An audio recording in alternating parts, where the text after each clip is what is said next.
Hello, painting pals, artists and art students. Well, I'm enjoying doing this painting. I'm going back to an area where I've camped with my husband. We've walked 1,000 steps a day along the rivers and creeks and had a wonderful time.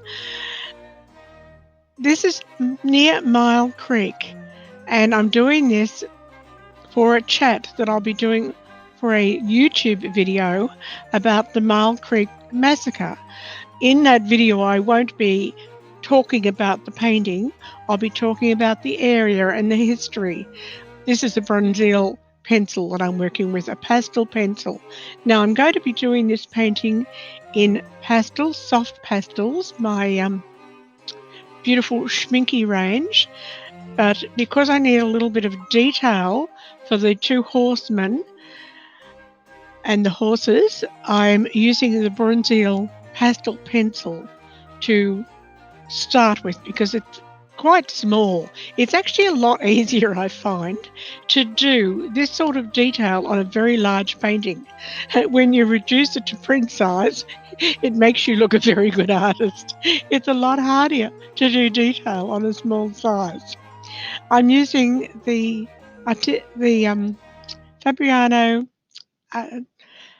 Tiziano pastel paper. Now, this is the first time I've used that pastel paper, which is fairly light for soft pastels. I've only ever used this paper for pastel pencils in the past. Now, I just had to stop and spray my cat with water. I'm sitting here with my pastels and this workout while I talk to you, and I've got a bottle of water and a spray gun handy so that if a cat goes near it, I give them a squirt. Another tip you can use to deter pets that might get on your artwork is to spread out aluminium foil. Apparently pets don't like walking on aluminium foil, so that's another way of protecting your work. Another technique I use is a large shallow box, something like an old-fashioned cigar box, if you happen to know of those. They're very good for putting your artwork or your palettes in. You can just drop down your lid when you're coming away to do a chat on the computer.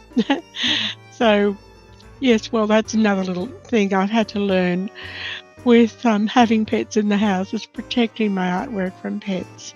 Now, I'm just putting in some of the darks using an indigo pastel pencil of the bronzeel range.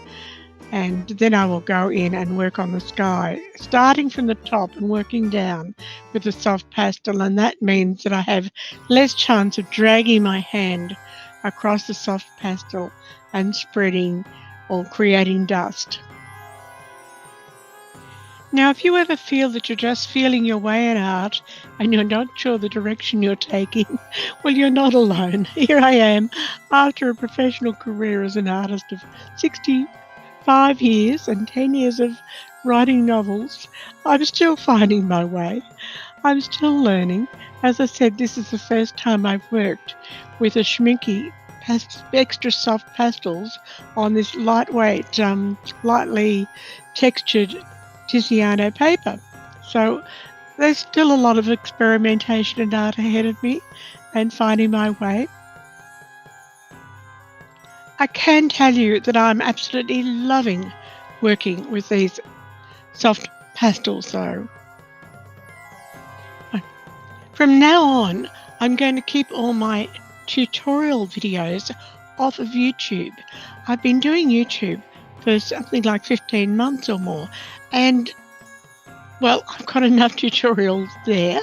I'll keep my tutorials now for my patrons and for those who actually purchase art tutorials from me, and I'll keep the YouTube for just a demonstration while I do a chat, usually about the countryside, like I'll be doing with this one, and I'll keep the how I'm doing it for you. So I'm working in real time for my students and art fans here in where I'm releasing them to my tutorials, which are accessed from my website or to my patrons. I'm using a good contrast of light and shade and contrast of colour. Blue and oranges always work well together. Now the actual person that I'm painting, they are wearing a very pale blue shirt, but I want the person to be a major focal point in this painting, and my sky and mountains are going to have a lot of blue in them, and there's going to be very little other bright colours, so I thought I'd add a bright shirt to one of these riders, and that will make it stand out. So you don't have to put a blue shirt in, because the figure that you're painting, your model, has a blue shirt. The red is going to work really well and be a brighter version of the chestnut of the horse, so it's going to work really well with the colour harmony that's in the painting, but it's going to be that lovely sharp contrast of colour for the major focal point, and you will know exactly where to look as your starting point. Now going into the sky, I'm working with a cloudy sky. It's autumn here, and well, it's not actually, it's the first week of winter, but it's just gone from autumn, and we've had a lot of lovely autumn skies with clouds, so I'll be using those beautiful autumn types clouds. The colour that goes into the sky is repeated around the painting wherever I see it. In this case, it's the shirt and the highlights on the jeans.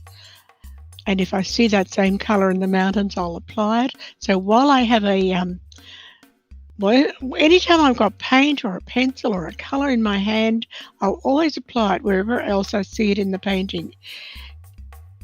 I look all over the painting, and it will always relate all around the scene. I'm working with half stick or smaller size soft pastels. I never work with a full stick. It's just a little bit too large to manage. The clouds are three-dimensional. You've got to watch that. I'll put them in initially and then do some blending. I want to preserve the really bright light hitting this creek. So when I work with the lightest light in the sky, I reflect it down into the creek bed.